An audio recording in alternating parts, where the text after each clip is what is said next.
ಶ್ರೀ ಗಣಪತಿ ಶಾರದಾ ಗುರುಭ್ಯೋ ನಮಃ. ತ್ವಮೇವ ಮಾತಾ ಚ ಪಿತಾ ತ್ವಮೇವ ತ್ವಮೇವ ಬಂಧುಶ್ಚ ಸಖಾ ತ್ವಮೇವ ತ್ವಮೇವ ವಿದ್ಯಾ ದ್ರವಿಣಂ ತ್ವಮೇವ ತ್ವಮೇವ ಸರ್ವಂ ಮಮ ದೇವ.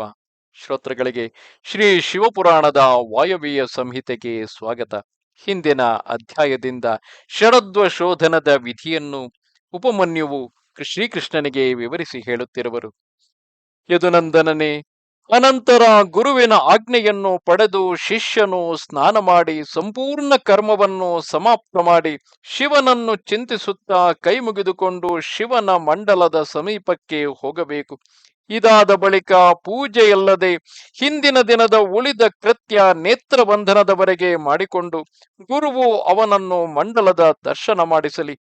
ಶಿಷ್ಯನ ಕಣ್ಣಿಗೆ ಪಟ್ಟಿ ಕಟ್ಟಿಕೊಂಡಿರುವಾಗಲೇ ಕೆಲವು ಹೂವುಗಳನ್ನು ಚೆಲ್ಲಿ ಅಲ್ಲೇ ಅವನಿಗೆ ಉಪದೇಶ ಮಾಡಲಿ. ಮತ್ತೆ ಹಿಂದಿನಂತೆ ಅವನಿಗೆ ನಿರ್ಮಾಲ್ಯ ಮಂಡಲಕ್ಕೆ ಕೊಂಡು ಹೋಗಿ ಈಶಾನ ದೇವನ ಪೂಜೆ ಮಾಡಿಸಲಿ ಮತ್ತು ಶಿವಾಗ್ನಿಯಲ್ಲಿ ಹೋಮ ಮಾಡಲಿ. ಶಿಷ್ಯನು ದುಸ್ವಪ್ನವನ್ನು ನೋಡಿದ್ದರೆ ಅದರ ದೋಷದ ಶಾಂತಿಗಾಗಿ 100 ಅಥವಾ 50 ಬಾರಿ ಮೂಲ ಮಂತ್ರದಿಂದ ಅಗ್ನಿಯಲ್ಲಿ ಆಹುತಿಯನ್ನು ಕೊಡಲಿ. ಅನಂತರ ಜುಟ್ಟಿನಲ್ಲಿ ಕಟ್ಟಿದ ನೂಲನ್ನು ಹಿಂದಿನಂತೆ ಇಳಿಬಿಟ್ಟು ಆಧಾರ ಶಕ್ತಿಯ ಪೂಜೆಯಿಂದ ಹಿಡಿದು ನಿವೃತ್ತಿ ಕಲಾ ಸಂಬಂಧಿ ವಾಗೀಶ್ವರಿ ಪೂಜೆಯವರೆಗೆ ಎಲ್ಲ ಕಾರ್ಯವನ್ನು ಹೋಮದೊಂದಿಗೆ ಮಾಡಲಿ. ಇದಾದ ಬಳಿಕ ನಿವೃತ್ತಿ ಕಲೆಯಲ್ಲಿ ವ್ಯಾಪಕ ಸತಿ ವಾಗೀಶ್ವರಿಯನ್ನು ಪ್ರಣಾಮ ಮಾಡಿ ಮಂಡಲದಲ್ಲಿ ಮಹಾದೇವನ ಪೂಜೆಯೊಂದಿಗೆ 3 ಆಹುತಿಗಳನ್ನು ಕೊಡಲಿ. ಶಿಷ್ಯನಿಗೆ ಒಂದೇ ಬಾರಿಗೆ ಸಂಪೂರ್ಣ ಯೋನಿಗಳು ಪ್ರಾಪ್ತವಾಗಿರುವಂತೆ ಭಾವಿಸಬೇಕು. ಮತ್ತೆ ಶಿಷ್ಯನ ಸೂತ್ರಮಯ ಶರೀರವನ್ನು ತಾಡನ ಪ್ರೋಕ್ಷಣಾದಿಗಳನ್ನು ಮಾಡಿ ಅವನ ಆತ್ಮ ಚೈತನ್ಯವನ್ನು ದ್ವಾದಶಾಂತದಲ್ಲಿ ನಿವೇದಿಸಲಿ. ಮತ್ತೆ ಅಲ್ಲಿಂದಲೂ ಕರೆದುಕೊಂಡು ಆಚಾರ್ಯನು ಮೂಲ ಮಂತ್ರದಿಂದ ಶಾಸ್ತ್ರೋಕ್ತ ಮುದ್ರೆಗಳಿಂದ ಮಾನಸಿಕ ಭಾವನೆಯಿಂದ ಒಂದೇ ಬಾರಿಗೆ ಸಂಪೂರ್ಣ ಯೋನಿಗಳಲ್ಲಿ ಸಂಯುಕ್ತಗೊಳಿಸಲಿ. ದೇವತೆಗಳ 8 ಜಾತಿಗಳಿವೆ. ಹಿರಿಯ ಯೋನಿಗಳ ಅಂದರೆ ಪಶು ಪಕ್ಷಿಯ ಯೋನಿಗಳ 5 ಮತ್ತು ಮನುಷ್ಯರ 1 ಜಾತಿ ಇದೆ. ಹೀಗೆ ಒಟ್ಟಿಗೆ 14 ಯೋನಿಗಳಿವೆ. ಅವೆಲ್ಲದರಲ್ಲಿ ಶಿಷ್ಯನನ್ನು ಒಮ್ಮೆಲೆ ಪ್ರವೇಶಿಸಲಿಕ್ಕಾಗಿ ಗುರು ಮನಸ್ಸಿನಲ್ಲೇ ಭಾವನೆಯಿಂದ ಶಿಷ್ಯನ ಆತ್ಮವನ್ನು ಯಥೋಚಿತ ಸ್ಥಿತಿಯಿಂದ ವಾಗೀಶ್ವರಿಯ ಗರ್ಭದಲ್ಲಿ ನಿವಿಷ್ಟಗೊಳಿಸಲಿ. ವಾಗೀಶ್ವರಿಯಲ್ಲಿ ಗರ್ಭದ ಸಿದ್ಧಿಗಾಗಿ ಮಹಾದೇವನ ಪೂಜೆ, ಪ್ರಾಣಾಯಾಮ, ಅವನ ನಿಮಿತ್ತ ಹೋಮ ಮಾಡಿ ಯಥಾವತ್ ರೂಪದಿಂದ ಆ ಗರ್ಭವು ಸಿದ್ಧವಾಯಿತು ಎಂದು ಚಿಂತಿಸಲಿ. ಸಿದ್ಧವಾದ ಗರ್ಭದ ಉತ್ಪತ್ತಿ, ಕರ್ಮಾನುವೃತ್ತಿ, ಸರಳತೆ, ಭೋಗಪ್ರಾಪ್ತಿ ಮತ್ತು ಪರಾಪ್ರೀತಿಯ ಚಿಂತನೆ ಮಾಡಲಿ. ಬಳಿಕ ಆ ಜೀವಿಯ ಉದ್ಧಾರ, ಜಾತಿ, ಆಯಸ್ಸು ಹಾಗೂ ಭೋಗ ಇವುಗಳ ಸಿದ್ಧಿಗಾಗಿ 3 ಆಹುತಿಗಳ ಹವನ ಮಾಡಿ ಶ್ರೇಷ್ಠ ಗುರು ಮಹಾದೇವನಲ್ಲಿ ಪ್ರಾರ್ಥಿಸಲಿ. ಭೋಕ್ತೃತ್ವ ವಿಷಯಕ ಆಸಕ್ತಿ ಅಥವಾ ಭೋಕ್ತೃತ ಮತ್ತು ವಿಷಯಾಸಕ್ತಿ ರೂಪಮಲದ ನಿವಾರಣದೊಂದಿಗೆ ಶಿಷ್ಯನ ಶರೀರವನ್ನು ಶೋಧಿಸಿ ಅವನ ತ್ರಿವಿಧ ಪಾಶಗಳನ್ನು ಕಡಿದು ಹಾಕಲಿ. ಕಪಟ ಅಥವಾ ಮಾಯೆಯಿಂದ ಬಂಧಿತನಾದ ಶಿಷ್ಯನ ಪಾಶವನ್ನು ಅತ್ಯಂತವಾಗಿ ಭೇದಿಸಿ ಅವನ ಚೈತನ್ಯವನ್ನು ಕೇವಲ ಸ್ವಚ್ಛವೆಂದು ತಿಳಿಯಲಿ. ಪುನಃ ಅಗ್ನಿಗೆ ಆಹುತಿಯನ್ನಿತ್ತು ಬ್ರಹ್ಮನ ಪೂಜೆ ಮಾಡಲಿ. ಬ್ರಹ್ಮನಿಗಾಗಿ 3 ಆಹುತಿಗಳನ್ನು ಕೊಟ್ಟು ಅವನಿಗೆ ಶಿವನ ಆಜ್ಞೆಯನ್ನು ತಿಳಿಸಲಿ. ಪಿತಾಮಹತ್ವಯಾ ನಾಸ್ಯ ಯಾತು ಶೈವಂ ಪರಂ ಪದಂ ಪ್ರತಿಬಂಧೋ ವಿಧಾತವ್ಯ ಶೈವಾಗ್ನೈಷ ಗರೀಯಸಿ. ಪಿತಾಮಹನೇ, ಈ ಜೀವಿಯು ಶಿವನ ಪರಮ ಪದವನ್ನು ಹೊಂದುವವನಾಗಿದ್ದಾನೆ. ನೀನು ಇದರಲ್ಲಿ ವಿಘ್ನವನ್ನೊಡ್ಡಬೇಡ. ಇದು ಭಗವಾನ್ ಶಿವನ ಗುರುತರ ಆಜ್ಞೆಯಾಗಿದೆ. ಬ್ರಹ್ಮದೇವರಿಗೆ ಶಿವನ ಈ ಆದೇಶವನ್ನು ತಿಳಿಸಿ ಅವರನ್ನು ವಿಧಿವತ್ತಾಗಿ ಪೂಜಿಸಿ ವಿಸರ್ಜನೆ ಮಾಡಿ ಮಹಾದೇವನ ಅರ್ಚನೆ ಮಾಡಿ ಅವನಿಗೆ 3 ಆಹುತಿಯನ್ನು ಕೊಡಲಿ. ಅನಂತರ ನಿವೃತ್ತಿಯ ಮೂಲಕ ಶುದ್ಧವಾದ ಶಿಷ್ಯನ ಆತ್ಮನವನ್ನು ಹಿಂದಿನಂತೆಯೇ ಉದ್ಧರಿಸಿ ಆತ್ಮ ಮತ್ತು ಸೂತ್ರದಲ್ಲಿ ಸ್ಥಾಪಿಸಿ ವಾಗೀಶನ ಪೂಜೆ ಮಾಡಬೇಕು. ಅವನಿಗೆ 3 ಆಹುತಿಗಳನ್ನು ಕೊಟ್ಟು ಪ್ರಣಾಮ ಮಾಡಿ ವಿಸರ್ಜಿಸಲಿ. ಬಳಿಕ ನಿವೃತ್ತ ಪುರುಷ ಪ್ರತಿಷ್ಠಾ ಕಲೆಯೊಂದಿಗೆ ಸಾನ್ನಿಧ್ಯವನ್ನು ಸ್ಥಾಪಿಸಲಿ.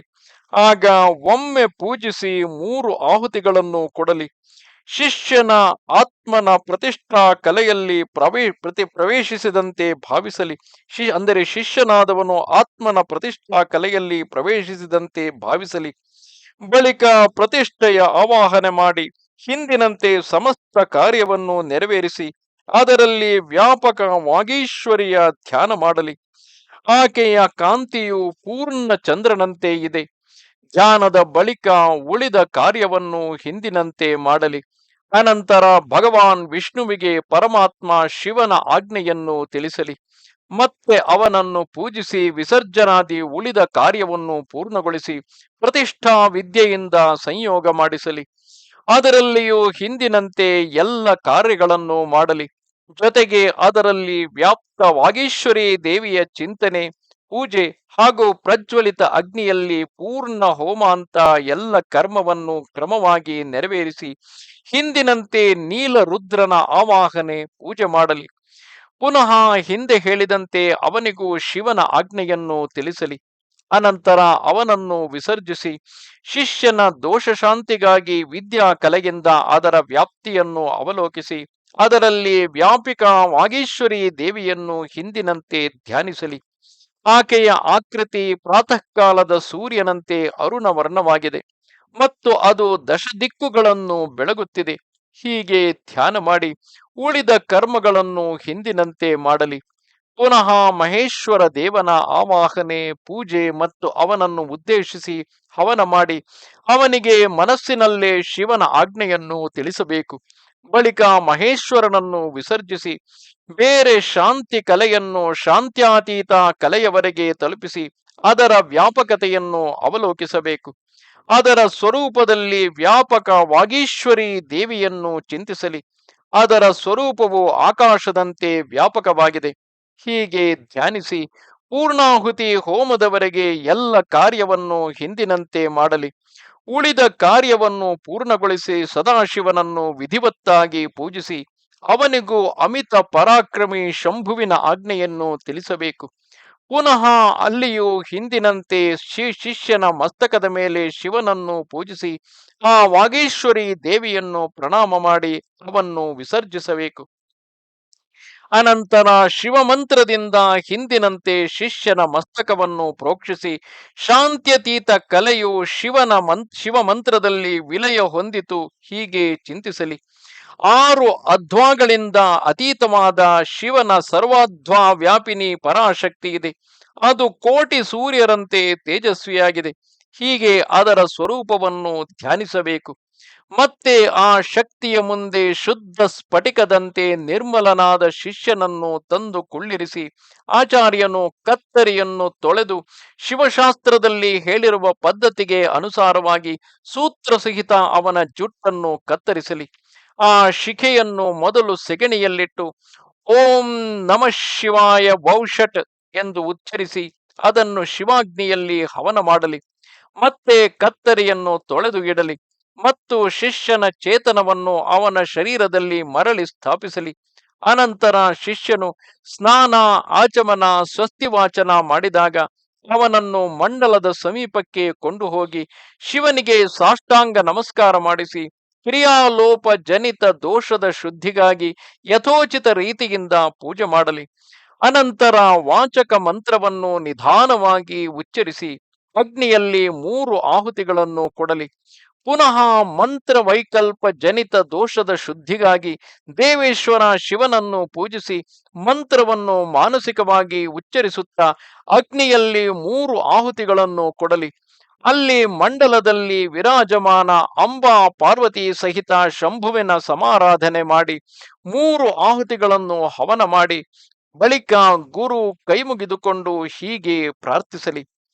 ಭಗವಂ ಸ್ತತ್ಪ್ರಸಾದೇನ ಶುದ್ಧಿರಸ್ಯ ಷಡಧ್ವನಃ ಕೃತ ತಸ್ಮಾತ್ ಪರಂ ಧಾಮ ಗಮಯೈನಂ ತವಾವ್ಯಯಂ. ಭಗವಂತನೇ, ನಿನ್ನ ಕೃಪೆಯಿಂದ ಈ ಶಿಷ್ಯನ ಷಡಧ್ವ ಶುದ್ಧಿ ಮಾಡಲಾಯಿತು. ಆದ್ದರಿಂದ ಈಗ ಇವನನ್ನು ನಿನ್ನ ಅವಿನಾಶಿ ಪರಮಧಾಮಕ್ಕೆ ತಲುಪಿಸು. ಹೀಗೆ ಭಗವಂತನಲ್ಲಿ ಪ್ರಾರ್ಥಿಸಿ ನಾಡಿ ಸಂಧಾನಪೂರ್ವಕ ಹಿಂದಿನಂತೆ ಪೂರ್ಣಾಹುತಿ ಹೋಮದವರೆಗೆ ಕರ್ಮವನ್ನು ನೆರವೇರಿಸಿ ಭೂತ ಶುದ್ಧಿ ಮಾಡಲಿ. ಸ್ಥಿರ ತತ್ವ ಅಂದರೆ ಪೃಥಿವಿ, ಅಸ್ಥಿರ ತತ್ವ ಅಂದರೆ ವಾಯು, ಶೀತ ತತ್ವ ಅಂದರೆ ಜಲ, ಉಷ್ಣ ತತ್ವ ಅಂದರೆ ಅಗ್ನಿ ಹಾಗೂ ವ್ಯಾಪಕತೆ ಮತ್ತು ಏಕತಾರೂಪಿ ಆಕಾಶ ತತ್ವದ ಭೂತ ಶುದ್ಧಿ ಕರ್ಮದಲ್ಲಿ ಚಿಂತಿಸಲಿ. ಈ ಚಿಂತನೆಯು ಆ ಭೂತಗಳ ಶುದ್ಧಿಯ ಉದ್ದೇಶದಿಂದಲೇ ಮಾಡಬೇಕು. ಭೂತಗಳ ಗ್ರಂಥಿಗಳನ್ನು ಛೇದನ ಮಾಡಿ ಅವುಗಳ ಅಧಿಪತಿಗಳನ್ನು ಅಥವಾ ಅಧಿಷ್ಠಾತ ದೇವತೆಗಳ ಸಹಿತ ಅವರ ತ್ಯಾಗಪೂರ್ವಕ ಸ್ಥಿತಿಯೋಗದ ಮೂಲಕ ಅವರನ್ನು ಪರಮಶಿವನಲ್ಲಿ ನಿಯೋಜಿಸಬೇಕು. ಈ ಪ್ರಕಾರ ಶಿಷ್ಯನ ಶರೀರವನ್ನು ಶೋಧಿಸಿ ಭಾವನೆಯಿಂದ ಅದನ್ನು ದಗ್ಧಗೊಳಿಸಲಿ. ಮತ್ತೆ ಅದರ ಬೂದಿಯನ್ನು ಭಾವನೆಯಿಂದಲೇ ಅಮೃತ ಕಣಗಳಿಂದ ನೆನೆಸಬೇಕು.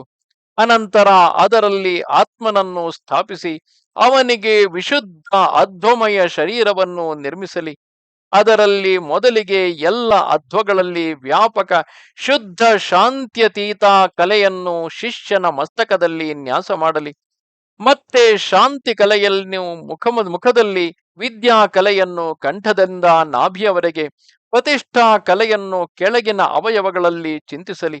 ಅನಂತರ ತನ್ನ ಬೀಜಗಳೊಂದಿಗೆ ಸೂತ್ರ ಮಂತ್ರದ ನ್ಯಾಸ ಮಾಡಿ ಸಮಸ್ತ ಅಂಗಗಳ ಸಹಿತ ಶಿಷ್ಯನನ್ನು ಶಿವಸ್ವರೂಪನೆಂದು ತಿಳಿಯಲಿ. ಪುನಃ ಅವನ ಹೃದಯ ಕಮಲದಲ್ಲಿ ಮಹಾದೇವನನ್ನು ಆವಾಹಿಸಿ ಪೂಜಿಸಲಿ. ಗುರುವು ಶಿಷ್ಯನಲ್ಲಿ ಭಗವಾನ್ ಶಿವನ ಸ್ವರೂಪವನ್ನು ನಿತ್ಯ ಉಪಸ್ಥಿತನೆಂದು ತಿಳಿದು ಶಿವನ ತೇಜದಿಂದ ತೇಜಸ್ವಿಯಾದ ಆ ಶಿಷ್ಯನ ಅಣಿಮಾದಿ ಗುಣಗಳನ್ನು ಚಿಂತಿಸಲಿ. ಪುನಃ ಭಗವಾನ್ ಶಿವನಲ್ಲಿ ನೀನು ಪ್ರಸನ್ನನಾಗು ಎಂದು ಹೇಳಿ ಅಗ್ನಿಯಲ್ಲಿ 3 ಆಹುತಿಗಳನ್ನು ಕೊಡಲಿ. ಹೀಗೆ ಪುನಃ ಶಿಷ್ಯನಲ್ಲಿ ಕೆಳಗೆ ಬರೆದ ಗುಣಗಳನ್ನು ಉಪಪಾದನ ಮಾಡಲಿ. ಸರ್ವಜ್ಞತೆ, ತೃಪ್ತಿ, ಆದಿ ಅಂತ್ಯರಹಿತ ಬೋಧ, ಅಲುಪ್ತ ಶಕ್ತಿವತ್ತತೆ, ಸ್ವತಂತ್ರತೆ ಮತ್ತು ಅನಂತ ಶಕ್ತಿ, ಈ ಗುಣಗಳನ್ನು ಅವನಲ್ಲಿ ಭಾವಿಸಬೇಕು. ಅನಂತರ ಮಹಾದೇವನಿಂದ ಅಪ್ಪಣೆಯನ್ನು ಪಡೆದುಕೊಂಡು ಆ ದೇವೇಶ್ವರನನ್ನು ಮನಸ್ಸಿನಲ್ಲೇ ಚಿಂತಿಸುತ್ತಾ ಸದ್ಯೋಜಾತಾದಿ ಕಲಶಗಳಿಂದ ಕ್ರಮವಾಗಿ ಶಿಷ್ಯನಿಗೆ ಅಭಿಷೇಕ ಮಾಡಲಿ. ಅನಂತರ ಶಿಷ್ಯನನ್ನು ತನ್ನ ಬಳಿಯಲ್ಲಿ ಕುಳ್ಳಿರಿಸಿಕೊಂಡು ಹಿಂದಿನಂತೆ ಶಿವನನ್ನು ಅರ್ಚಿಸಿ ಅವನ ಅಪ್ಪಣೆಯನ್ನು ಪಡೆಯಲಿ. ಆ ಶಿಷ್ಯನಿಗೆ ಶೈವಿ ವಿದ್ಯೆಯನ್ನು ಉಪದೇಶಿಸಲಿ. ಆ ಶೈವಿ ವಿದ್ಯೆಯ ಆದಿಯಲ್ಲಿ ಓಂಕಾರವಿರಲಿ. ಅದು ಓಂಕಾರದಿಂದ ಸಂಪುಟಿತವಾಗಿದ್ದು ಅಂತ್ಯದಲ್ಲಿ ನಮಃ ಎಂದು ಸೇರಿಸಬೇಕು. ಆ ವಿದ್ಯೆಯು ಶಿವ ಮತ್ತು ಶಕ್ತಿ ಎರಡರಿಂದಲೂ ಸಂಯುಕ್ತವಾಗಿರಲಿ.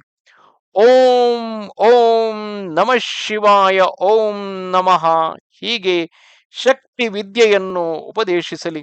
ಓಂ ಓಂ ನಮಃ ಶಿವಾಯೈ ಓಂ ನಮಃ. ಈ ವಿದ್ಯೆಗಳ ಜೊತೆಗೆ ಋಷಿ, ಚಂದ, ದೇವತೆ, ಶಿವೆ ಮತ್ತು ಶಿವನ ಶಿವರೂಪತೆ, ಆವರಣ ಪೂಜೆ ಹಾಗೂ ಶಿವ ಸಂಬಂಧಿ ಆಸನಗಳನ್ನು ಉಪದೇಶಿಸಲಿ. ಅನಂತರ ದೇವೇಶ್ವರ ಶಿವನನ್ನು ಪುನಃ ಪೂಜಿಸಿ, ಭಗವಂತನೇ, ನಾನು ಮಾಡಿದುದೆಲ್ಲವನ್ನು ನೀನು ಸುಕೃತ ರೂಪಿಯಾಗಿಸು ಎಂದು ಭಗವಾನ್ ಶಿವನಲ್ಲಿ ನಿವೇದಿಸಬೇಕು. ಅನಂತರ ಶಿಷ್ಯ ಸಹಿತ ಗುರುವು ಭೂಮಿಯಲ್ಲಿ ದಂಡದಂತೆ ಬಿದ್ದು ಮಹಾದೇವನನ್ನು ನಮಸ್ಕರಿಸಲಿ. ನಮಸ್ಕಾರದ ಬಳಿಕ ಆ ಮಂಡಲದಿಂದ ಮತ್ತು ಅಗ್ನಿಯಿಂದ ಅವನನ್ನು ವಿಸರ್ಜಿಸಲಿ. ಅನಂತರ ಸಮಸ್ತ ಪೂಜನೀಯ ಸದಸ್ಯರನ್ನು ಕ್ರಮವಾಗಿ ಪೂಜಿಸಬೇಕು. ಸದಸ್ಯ ಮತ್ತು ಋತ್ವಿಜರನ್ನು ತನ್ನ ಶಕ್ತ್ಯಾನುಸಾರವಾಗಿ ಪೂಜೆ ಮಾಡಬೇಕು. ಸಾಧಕನು ತನ್ನ ಕಲ್ಯಾಣವನ್ನು ಬಯಸುವವನಾದರೆ ಧನದಲ್ಲಿ ಲೋಭ ಮಾಡಬಾರದು.